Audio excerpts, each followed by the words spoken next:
प्रिय छात्रों, नमस्कार।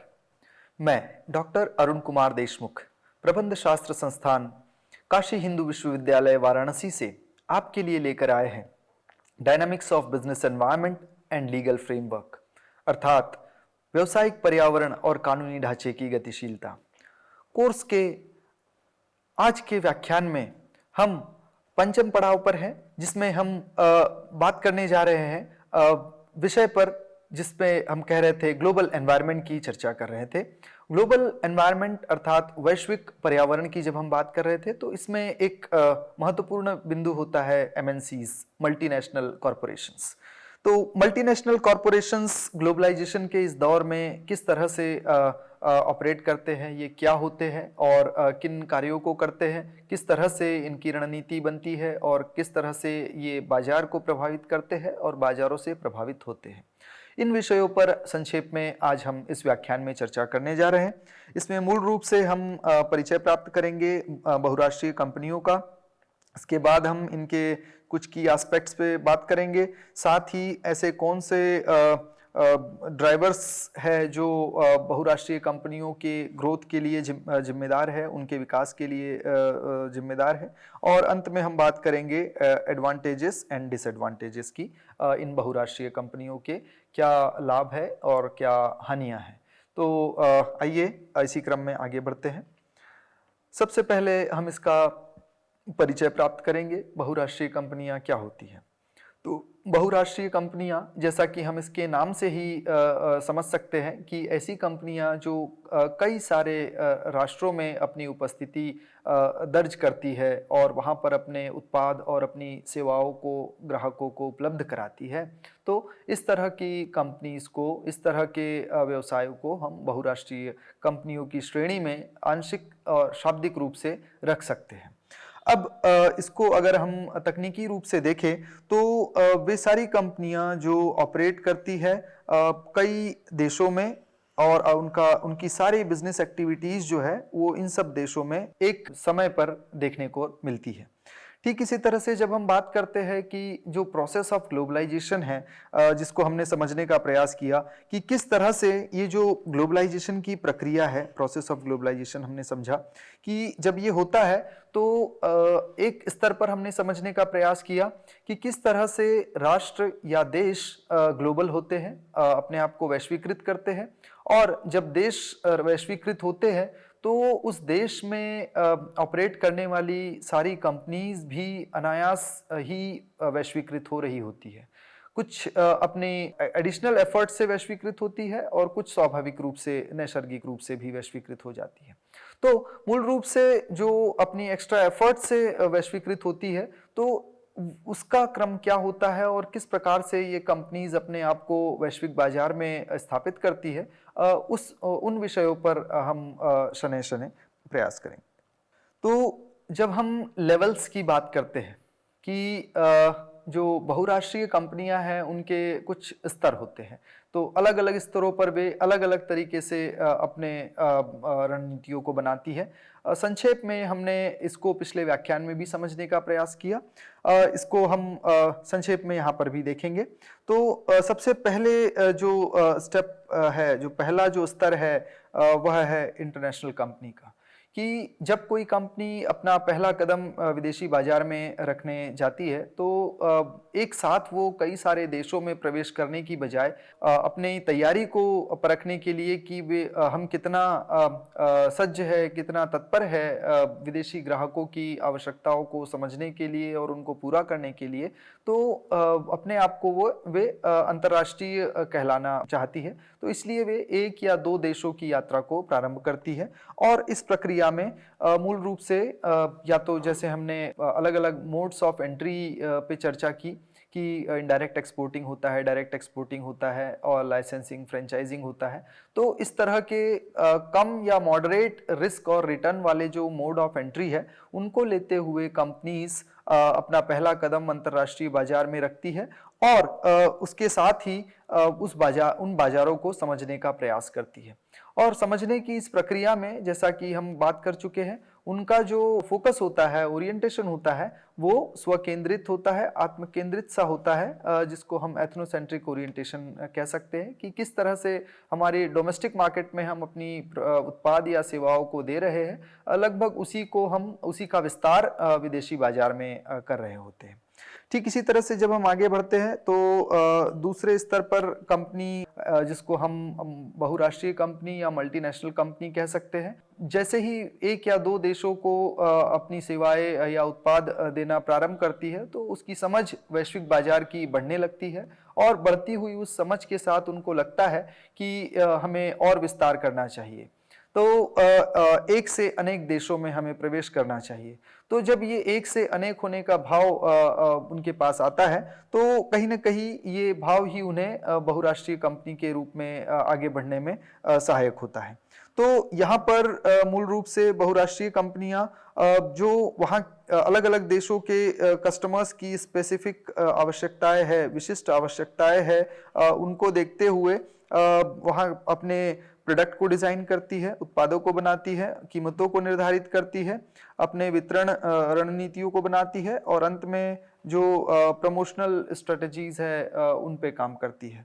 तो यहाँ पर इनकी जो स्ट्रेटजी होती है वो मल्टी डोमेस्टिक होती है, अर्थात जैसा देश वैसा भेष। जिस देश में हम अपनी सेवाओं को दे रहे हैं उसके अनुरूप हम अपनी सारी स्ट्रेटजीज को प्लान करेंगे। वो स्ट्रेटजी हमारी मार्केटिंग स्ट्रेटजी मूल रूप से होती है जो मार्केट में देखने को मिलती है, जिसमें हम प्रोडक्ट की बात करते हैं, हम बात करते हैं उदाहरण के लिए जैसे हमने मैकडॉनल्ड का लिया था कि मैकडॉनल्ड्स जब इंडिया में आया, भारतीय बाजार में जब उसने प्रवेश किया, तो उन्होंने पाया कि यहाँ के ग्राहकों के, यहाँ के उपभोक्ताओं के जो रुचियां है और जो उनकी प्राथमिकताएं हैं वे अमेरिकन कस्टमर से काफ़ी भिन्न है।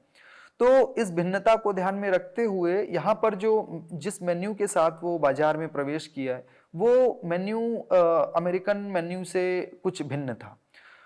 भिन्नता थी कि कुछ बातों में समानता थी। जो प्रोडक्ट वो अमेरिकन मार्केट में बेच रहे थे वे तो थे ही, उसके साथ ही भारतीय बाजार में जो प्रचलित जो सामग्री थी उसका भी उन्होंने भरपूर अपने मेन्यू में प्रयोग किया। जैसे हमारे यहाँ पे जो रेडी टू मार्केट में जब हम खाने जाते हैं तो समोसा यहाँ का बहुत प्रसिद्ध है, तो उन्होंने मैक्स समोसा करके एक डिश लेकर के आए, मेन्यू में उसको सम्मिलित किया। ठीक इसी तरह से आलू टिक्की चाट, और ये काफ़ी प्रसिद्ध है जिसको यहाँ के उपभोक्ता काफ़ी पसंद करते हैं, तो मैक आलू टिक्की के नाम से उसको सम्मिलित किया। ठीक इसी तरह से यही मैकडॉनल्ड जब जापानीज मार्केट में जाता है तो वहाँ पर वे देखते हैं कि मछली से बनने वाली एक कुजीन है जिसको सुशी कहते हैं, तो वहाँ पे उन्होंने मैक सुशी अपने मेन्यू में सम्मिलित किया। तो इससे हम पाते हैं कि कैसे वे कंपनीज अंतर्राष्ट्रीय से बहुराष्ट्रीय बनने की दिशा में जैसा देश वैसा भेष की रीति नीति को अपनाती है।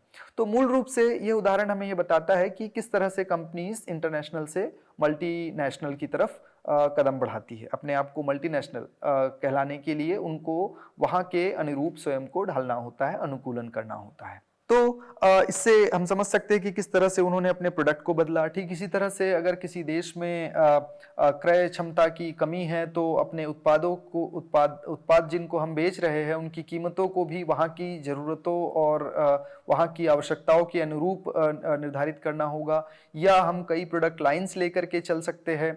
उदाहरण के लिए हिंदुस्तान यूनिलीवर की कई सारी प्रोडक्ट लाइंस है, उन सारी प्रोडक्ट लाइंस में भी कुछ डेप्थ है। जैसे हम शैम्पू की बात करें तो शहरी बाजार में जहां वो शैम्पू और बॉडी वॉश की बड़ी बॉटल्स की सप्लाई अधिक करती है, वही ग्रामीण बाजारों में वो सैशे की सप्लाई अधिक करते हैं, क्योंकि वहाँ की क्रय क्षमता शहरों की क्रय क्षमता से बहुधा कम होती है। ठीक इसी तरह से वितरण किस तरह से होगा यह भी बाजारों के अनुकूल होकर के कंपनीज को निर्धारित करना होता है, और प्रमोशन की क्या स्ट्रेटजीज होगी यह भी कहीं ना कहीं बाजारों की स्थिति को देखते हुए निर्धारित करना होता है। तो कंपनीज को हर स्तर पे इन सब बातों का ध्यान रखना होता है जो मल्टीनेशनल होती है। इसके बाद जब हम आगे बढ़ते हैं तीसरे स्तर पर ग्लोबल कंपनी की बात करते हैं, तो यहाँ पर दो संभावनाएं हो सकती है कि कंपनीज जो उत्पादन कर रही है वो या तो होम मार्केट में कर रही है या किसी भी एक देश में कर रही है और बाकी अन्य देशों में वह उसकी मार्केटिंग कर रही है। एक मॉडल ये हो सकता है ग्लोबल कंपनी का। दूसरा मॉडल ये हो सकता है कि उसका जो प्रोडक्शन है वो ग्लोबल हो, कई देशों में हो रहा हो और उसकी जो मार्केटिंग है, उन प्रोडक्ट्स की मार्केटिंग डोमेस्टिकली। डोमेस्टिक से यहाँ मतलब है कि किसी एक देश में तो ग्लोबल कंपनी होती नहीं है, कई देशों में अपनी सेवाएं दे रही होती है, तो हर देश में वो सेवाएं ऐसे प्रदान करे, अपने उत्पादों को ऐसे प्रस्तुत करे जैसे कि वो वही की हो। इससे इस बात से तात्पर्य यह है। तो इसको हम कहते हैं ग्लोबल कंपनीज। इनका ओरिएंटेशन जियोसेंट्रिक होता है और अंत में एक कंपनी जो इंटरनेशनल से प्रारंभ कर अपनी यात्रा उच्चतम अवस्था में पहुंचाती है, जो एक ट्रांसनेशनल कंपनी बन जाती है, जो कि अपने उत्पादन, संचालन, निवेश और समूचे बाजार को मूल रूप से ग्लोबल कर लेती है, वर्ल्ड वाइड एक जैसा बना देती है। ऐसी कंपनीज को हम ट्रांसनेशनल कंपनीज की संज्ञा दे सकते हैं। इनका ओरिएंटेशन उच्च स्तर का जियोसेंट्रिक ओरिएंटेशन होता है। तो इस तरह से ये एमएनसीज के कुछ लेवल है। आगे बढ़ते हैं, इनमें हम कुछ पहलू है जिनका हमें ध्यान रखना होता है। एमएनसीज को जब हम बात करते हैं तो एमएनसीज में कौन कौन से मुख्य पहलुओं को हमें ध्यान रखना है। तो सबसे पहले हमें एफिशिएंसी इन ऑपरेशन, कब हम इंटरनेशनल से मल्टीनेशनल या ट्रांसनेशनल हो सकते हैं, इसमें हमें ये देखना होगा कि हमने कितनी एफिशिएंसी या दक्षता प्राप्त की अपने संचालन में। जितनी अधिक दक्षता हमारे संचालन में हमारी होगी, उतनी ही अधिक हम किन्हीं भी बाजारों को के अनुकूल अपने आप को बनाने का प्रयास कर पाएंगे। ठीक इसी तरह से अगली बात हम करते हैं कि उनको जो उनके स्टेक होल्डर्स है, जो उनके हितधारक है, उन सब का ध्यान रखते हुए उन्हें प्रोएक्टिव होना है, उन्हें पूर्व तैयारी अपनी करनी है हर बात के लिए, जिससे कि जो उनके स्टेक होल्डर्स है उनके अनुरूप वो व्यवहार कर सके। ठीक इसी तरह से जो कंपनीज है उनको अपने शॉर्ट टर्म इंटरेस्ट जो उनके शेयर होल्डर्स के है और लॉन्ग टर्म इंटरेस्ट जो कंप्लीट एंटरप्राइज या स्टेक होल्डर्स के हैं, इसको इन दोनों के बीच में एक अच्छा संतुलन स्थापित करना होता है कि शेयर होल्डर, उदाहरण के लिए शेयर होल्डर चाहते हैं कि शेयर के प्राइस बढ़े, उनका डिविडेंड बढ़े या लाभांश बढ़े, ये उनका इंटरेस्ट होता है। लेकिन अगर हम देखें कि कस्टमर्स को, तो कस्टमर चाहते हैं कि हमें श्रेष्ठतम उत्पाद इस कंपनी से मिले। अब श्रेष्ठतम उत्पाद देने के लिए कंपनी को R&D अधिक करना होगा और जब R&D अधिक करेंगे, रिसर्च एंड डेवलपमेंट में अधिक फंड खर्च होगा, तो कहीं ना कहीं जो उसका लाभ है वो उस लाभ को कम करेगा। लाभ कम होगा तो लाभांश कम मिलेगा। तो इस तरह से हम पाते हैं कि एक ओर शेयर होल्डर और दूसरी ओर कस्टमर, इन दोनों का जो इंटरेस्ट है वो विपरीत दिशाओं में जाता हुआ दिखता है। तो इनके बीच में एक बैलेंस स्थापित करने का जो काम होता है, एक संतुलन स्थापित करने का काम होता है, वह एमएनसीज को सतत रूप से करते रहना होता है। ठीक इसी तरह से जब हम आगे बढ़ते हैं कि जो ट्रेडिशनल ऑब्जेक्टिव्स है प्रॉफिट मेकिंग के साथ साथ हमें दूसरे जो परफॉर्मेंस क्राइटेरिया है उन पर भी ध्यान देना है। जैसे हमने बात की थी ट्रिपल बॉटम लाइन की, तो केवल हमें प्रोडक्ट पे, केवल हमें प्रॉफिट पे ध्यान नहीं देना है, बल्कि प्रॉफिट के साथ साथ हमें ध्यान देना है पीपल पे। और पीपल अर्थात जो हमारे कर्मचारी है, और कर्मचारियों के साथ साथ वो सब लोग पीपल में शामिल है, जिसमें हमारे कस्टमर भी आते हैं, हमारे सप्लायर्स भी आते हैं, और अंत में हम बात करते हैं प्लेनेट की अर्थात एनवायरनमेंट की। तो हमें इस पर भी इन पहलुओं पर भी अपने आप को अपने परफॉर्मेंस को श्रेष्ठतम देना है। ठीक इसी तरह से हम आगे बढ़ते हैं, उनको अपने उदाहरण से अपना उदाहरण प्रस्तुत करके आगे बढ़ना होता है। किस तरह से वे श्रेष्ठतम कार्यों को करते हुए आगे बढ़े, जिससे कि लिए बाकी कंपनीज के लिए एक उदाहरण बन सके। ठीक इसी तरह से उनको इस तरह से अपना व्यवहार नहीं करना है कि वे अकेले हैं और उनके व्यवहार से या उनके किसी भी गतिविधि से समाज को कोई लाभ या हानि नहीं होती है। तो यह सोच उनको, इस तरह की सोच नहीं रखनी है। ऐसी कंपनीज को मूल रूप से हम एमएनसीज कह सकते हैं। आगे जब हम बात करते हैं कि ऐसे कौन से ड्राइवर्स है जिसने एमएनसीज के ग्रोथ में, इसके विकास में महत्वपूर्ण भूमिका निभाई, तो इसमें हम बात करते हैं कि सबसे पहला जो ग्रोथ ड्राइवर है वो है expansion of market territory. Her company अपने बाजारों की सीमाओं को लांघना चाहती है, और लांघने का उद्देश्य केवल और केवल ये नहीं होता कि एक नाम अर्जित कर लेना इस नाम से कि हम एक एमएनसी है या ट्रांसनेशनल कंपनी है, मल्टीनेशनल या बहुराष्ट्रीय कंपनी है। केवल वह तमगा प्राप्त करना ही उनका उद्देश्य नहीं होता एक्सपेंशन के पीछे। उसके पीछे उद्देश्य होता है कि वैश्विक बाजार में अपनी एक पहचान बनाना। और हम सभी जानते हैं कि पहचान बनाने के लिए एक बहुत लंबा समय खर्च होता है, और इसके लिए सतत प्रयास आवश्यक होता है। तो एक्सपेंशन ऑफ मार्केट टेरिटरी की जब हम बात करते हैं कि बाजार की जो सीमाएं हैं उनका जब हम विस्तार करना चाहते हैं, तो उसके लिए हमें एक कंसर्टेड एफर्ट की आवश्यकता होती है कंपनी के रूप में, और सतत हमें अध्ययन करना होता है कि नए बाजारों में नित्य नूतन क्या चल रहा है, क्या परिवर्तन हो रहे हैं, ग्राहकों के, उपभोक्ताओं के सोच किस प्रकार से बदल रही है, किस तरह से उनकी मांग में परिवर्तन आ रहा है, और उसके अनुरूप हम क्या परिवर्तन अपने प्रोडक्ट, प्राइस, प्लेस और प्रमोशन में कर पा रहे हैं।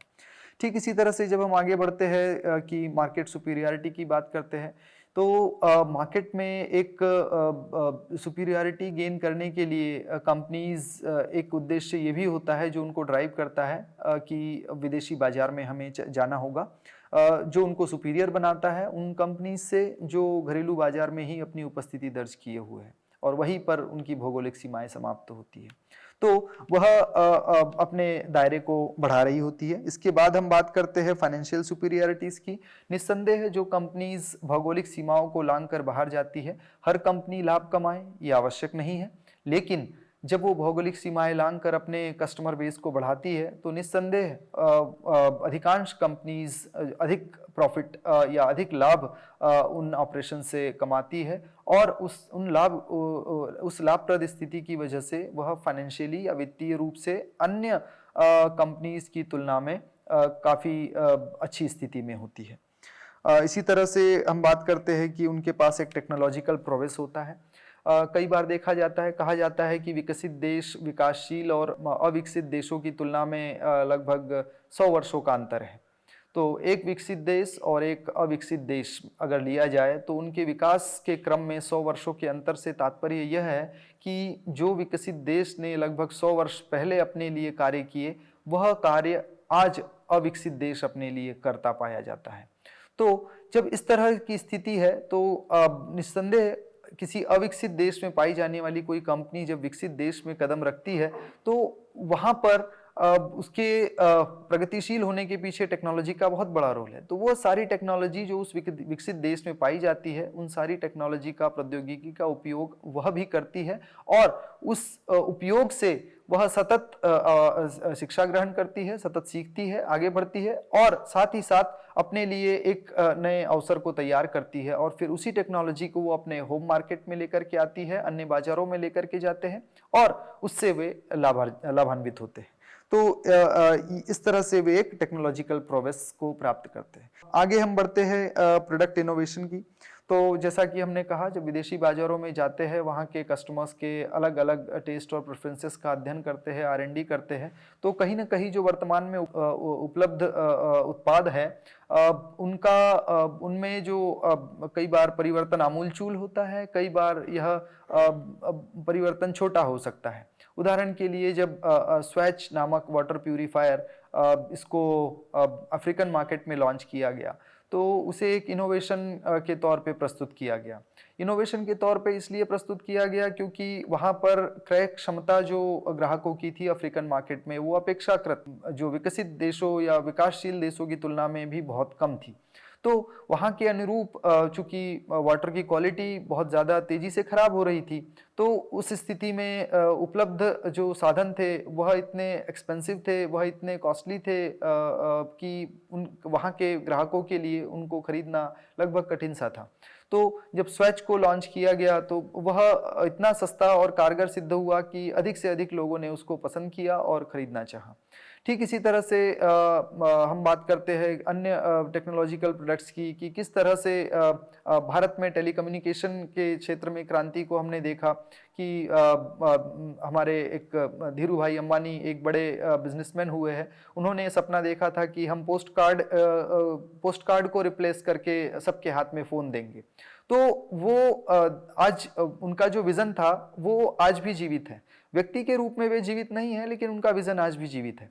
तो यह आवश्यक नहीं है कि वो फोन रिलायंस की कंपनी ने बनाया है या सैमसंग ने बनाया है, लेकिन उस विजन को उन्होंने ट्रांसमिट किया और वह विजन इतना सुदृढ़ था कि वह आज तक उसको हम महसूस कर पा रहे हैं। तो हमने देखा कि किस तरह से इनोवेशन आया और एक समय था कि लोगों के पास पोस्ट कार्ड खरीदने के लिए पैसे नहीं होते थे और आज लगभग हर हाथ में हजारों रुपए का फोन है। तो ये कहीं ना कहीं हमें बताता है कि किस तरह से बाजारों में इनोवेशन हो रहे हैं और इनोवेशन के साथ साथ जो आर्थिक परिवर्तन हो रहे हैं वे उसके लिए सहयोगी बन रहे हैं। तो ये सारे ड्राइवर्स है, ये सारे वो फैक्टर्स है जो कंट्रीब्यूट करते हैं एमएनसीज के ग्रोथ में।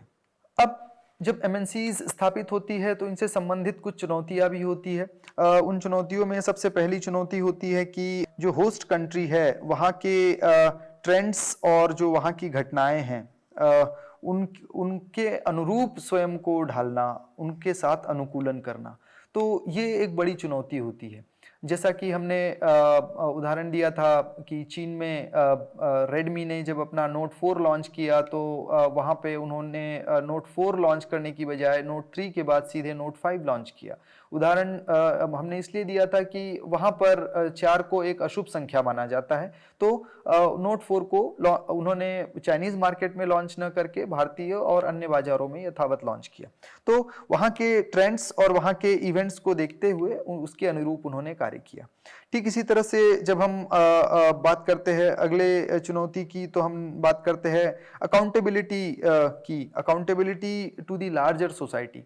अब घरेलू कंपनी जब होती है तो उसका दायरा केवल घरेलू बाजार तक सीमित होता है, लेकिन जब हम आगे बढ़ते हैं तो वैश्विक बाजार की तरफ कदम बढ़ाते हैं तो हमारा जो दायरा है वह बड़ा हो जाता है और न केवल भौगोलिक दायरा बड़ा होता है बल्कि सामाजिक दायित्व का दायरा भी बड़ा होता है।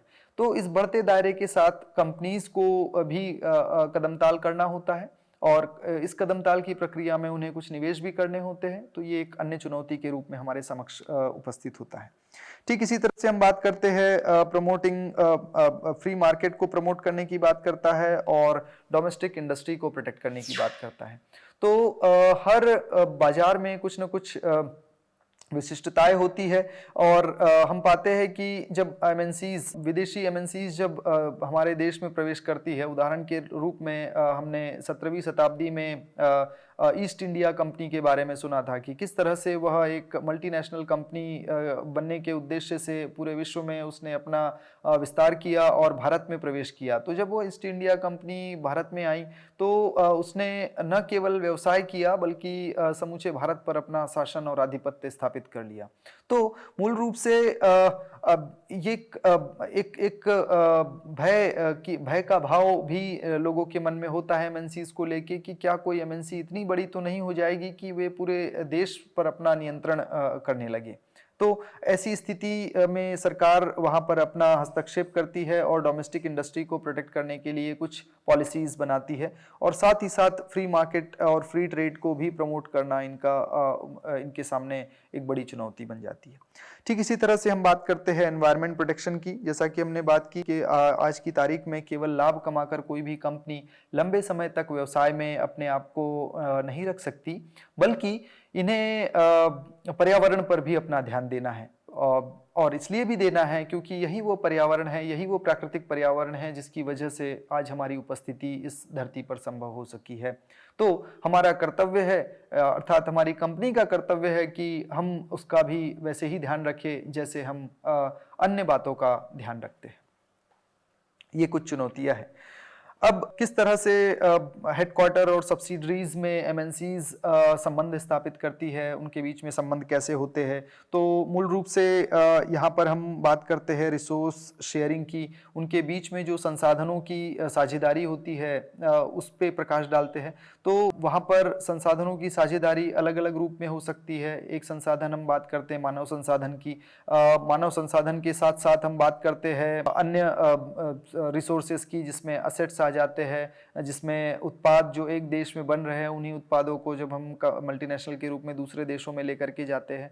तो इस तरह से हम किस तरह से रिसोर्सेज को आपस में शेयर करेंगे हेडक्वार्टर, होम कंट्री और सब्सिडरी के बीच में, तो ये हमें देखना होता है। ठीक इसी तरह से सूचना की साझेदारी किस प्रकार होगी, किस तरह से साझा की जाएगी सूचनाएं, वह भी निर्धारण करना होता है। इसी तरह से जो डिसीजंस होंगे वो किस तरह से लिए जाएंगे और उनका फ्लो क्या होगा। क्या हेडक्वार्टर सारे डिसीजंस लेगा और सब्सिडरी को सारे डिसीजंस मानने होंगे, या सब्सिडरी के पास अपनी खुद स्वायत्तता और शक्तियाँ होगी जिससे कि वे स्वयं के निर्णय स्वयं ले सके। तो ये हर कंपनी में एक तरह भिन्नता पाई जाती है। कंपनी टू कंपनी इसमें वेरिएशन देखने को मिलता है। ठीक इसी तरह से बाकी एक्टिविटीज़ या गतिविधियों में किस तरह का कोऑर्डिनेशन देखने को मिलेगा। कंट्रोल ऑफ ऑपरेशंस की अगर बात करें तो वह किस तरह का है। ठीक इसी तरह से स्ट्रेटेजी फॉर्मुलेशन की अगर बात करें तो वह कैसा होगा। तो कई कंपनीज में होता है कि हेडक्वार्टर लेवल पे जो टॉप लेवल स्ट्रेटजीज होती है वो फॉर्मुलेट होती है, और जो मीडियम लेवल स्ट्रेटजीज होती है वो सब्सिडरी लेवल पे प्लान होती है। तो इस तरह से अलग अलग कंपनीज में अलग अलग ट्रेडिशंस फॉलो होते हुए देखे जा सकते हैं।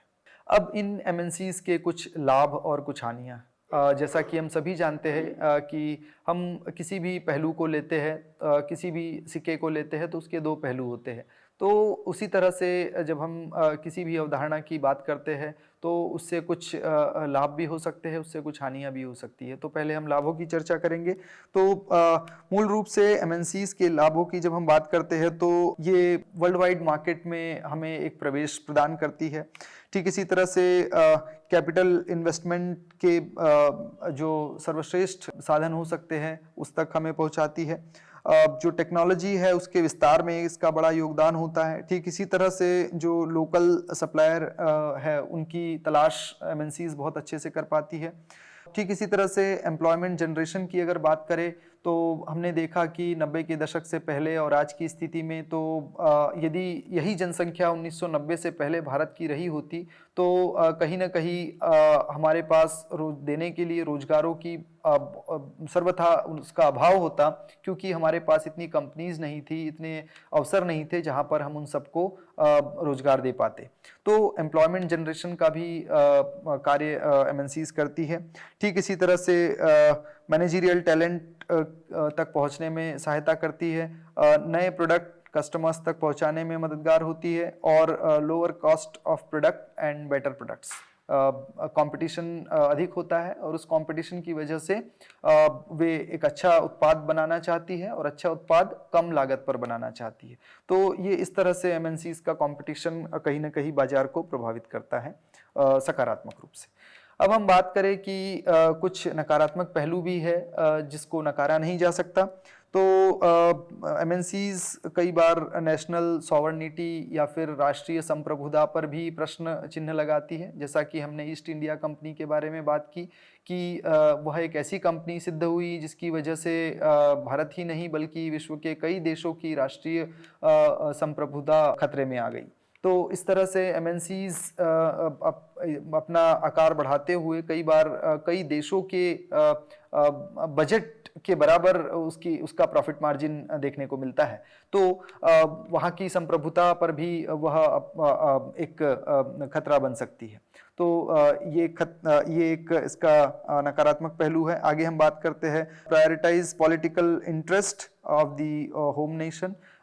यदि कोई कंपनी अमेरिकन मार्केट से भारतीय बाजार में आ रही है तो वहाँ की जो पॉलिटिकल प्रायोरिटीज़ है उन पॉलिटिकल प्रायोरिटीज़ को यहाँ पर अपना एजेंडा चलाने के लिए उसका प्रयोग करती दिख सकती है। ठीक इसी तरह से हम बात करते हैं होस्ट नेशन जो है वो अपने कंट्रोल को खोता हुआ पाता है एमएनसीज के केस में। ठीक इसी तरह से balance of payment, host country का बैलेंस ऑफ पेमेंट प्रभावित होता है उन स्थितियों में, विशेष रूप से होता है जबकि कंपनीज अपना एक्सपोर्ट यहाँ से कम करती है और एक्सपोर्ट कम कीमत पर कर रही हो, या ऐसी स्थिति में देखने को मिलता है कि वो अपने होम मार्केट से बहुत अधिक इंपोर्ट कर रही हो। तो ऐसी स्थिति में देखने में आता है कि बैलेंस ऑफ पेमेंट की स्थिति उस देश की नेगेटिव बन सकती है। ठीक इसी तरह से यहाँ के जो प्राकृतिक संसाधन हैं और मानव संसाधन हैं उनका अनुचित दोहन भी करते हुए पाई जाती है, शोषण करती हुई देखी जाती है एमएनसीज। ऐसे आरोप कई कंपनीज पे लगते हैं। उदाहरण के लिए हमने जो कोल्ड ड्रिंक बनाने वाली कोक और पेप्सी जैसी कंपनीज हैं, इनके प्लांट्स जहां पर भी स्थापित हुए वहां हमने देखा कि समाज में इनका किस तरह से बहिष्कार हुआ, क्योंकि इन कंपनीज ने वाटर एक्सट्रैक्शन इतना ज़्यादा किया ज़मीन से कि जो वाटर लेवल है, जो भूमि का जल स्तर है, वह बहुत नीचे चला गया और उसकी वजह से जो वहाँ का आम जनजीवन है वह बुरी तरह प्रभावित हुआ। और उस प्रभाव की वजह से जनता ने उसका पुरजोर विरोध किया कि इन प्लांट्स को यहाँ से हटाया जाए। एक ओर तो वो ये एम्प्लॉयमेंट जनरेट कर रहे हैं, कई सारे सकारात्मक पहलुओं से हमें जोड़ रहे हैं, वहीं दूसरी तरफ हम पाते हैं कि वे प्राकृतिक संसाधनों का, जैसे पेप्सी और कोक ने जल जैसे प्राकृतिक और एक महत्वपूर्ण प्राकृतिक संसाधन को प्रभावित किया। तो इसके बाद उनके ऊपर दूसरे मैंडेट लगाए गए, वाटर हार्वेस्टिंग प्रोजेक्ट्स लगाने के उनके ऊपर दबाव बनाए गए और तमाम तरह के प्रयोग उन्होंने किए और अब वे सफल भी रहे। किंतु जब तक उन पर दबाव नहीं बना तब तक वे शोषण उन संसाधनों का करते रहे। और कई बार देखने में आता है ह्यूमन रिसोर्स का शोषण वे करते हैं, कम मजदूरी देकर वे उनसे अधिक कार्य कराते हैं, यह भी एक इसका नेगेटिव पहलू है। ठीक इसी तरह से हार्मफुल एनवायरमेंटल एक्ट्स में लिप्त पाई जाती है कुछ एमएनसीज। इसी तरह से होस्ट नेशन इंडस्ट्रीज को डिस्ट्रॉय करने का भी प्रयास करती है अपने अनफेयर कंपटीशन से। तो ये कुछ इसके नेगेटिव्स है, डिसएडवांटेजेस है, इसको हमें नहीं भूलना चाहिए। अंत में हम बात करते हैं कि एमएनसीज का इंडिया में क्या रोल रहा है। तो हमने देखा कि भारतीय सरकार ने जब उदारीकरण की नीति अपनाई 1991 में, तो किस तरह से फेरा से फेमा की तरफ रुख किया। जो फॉरेन एक्सचेंज रेगुलेशन एक्ट था उसे बदलकर जो इन्वेस्टर फ्रेंडली और बाजार फ्रेंडली बनाया फॉरेन एक्सचेंज मैनेजमेंट एक्ट ने। ठीक इसी तरह से प्रॉफिट मैक्सिमाइजेशन का जो ऑब्जेक्टिव था उससे कहीं ना कहीं देश की समूची अर्थव्यवस्था प्रभावित हुई। साथ ही इंटरनेशनल मार्केटिंग का एक बहुत अच्छा नेटवर्क तैयार हुआ। ठीक इसी तरह से एक डाइवर्सिफिकेशन हमको देखने को मिला कि बाजार में अलग अलग वैविध्यपूर्ण कंपनीज हमको देखने को मिलती है। ठीक इसी तरह से हमें देखने को मिलता है कि अधिकांश कंपनीज शुरुआत में वे आई जो कंज्यूमर गुड्स की तरफ, कंज्यूमर गुड्स बनाने वाली थी, जैसे हमने HUL की बात की, PNG की बात की और अन्य कंपनीज है। तो इस तरह की कंपनीज शुरुआती दौर में भारत में अधिक आई और आज की तारीख में कैपिटल गुड्स बनाने वाली कंपनीज अब आने लगी है। तो ये इससे हमें एक सूचना मिलती है कि किस तरह से बाजार की बढ़ती क्रय शक्ति के साथ उसमें आने वाली कंपनीज के इंटरेस्ट को जोड़कर देखा जा सकता है। ठीक इसी तरह से डाइवर्सिफिकेशन की बात आती है। ठीक इसी तरह से concern for CSR and ethical conduct है, जो कि इसके प्रति जागरूकता बढ़ रही है। और साथ ही साथ हम बात करते हैं पब्लिक एक्सेप्टेबिलिटी की, कि अब आम जनमानस ने इसको स्वीकार कर लिया है, अंगीकार कर लिया है, MNCs के साथ अपने आप को सामंजस्य स्थापित कर लिया है। तो अब इसकी स्वीकार्यता पहले से बहुत अच्छी है। तो इन्हीं सब बातों के साथ हम अपनी बात को यही समाप्त करते हैं। धैर्यपूर्वक श्रवण के लिए आप सभी का बहुत बहुत धन्यवाद।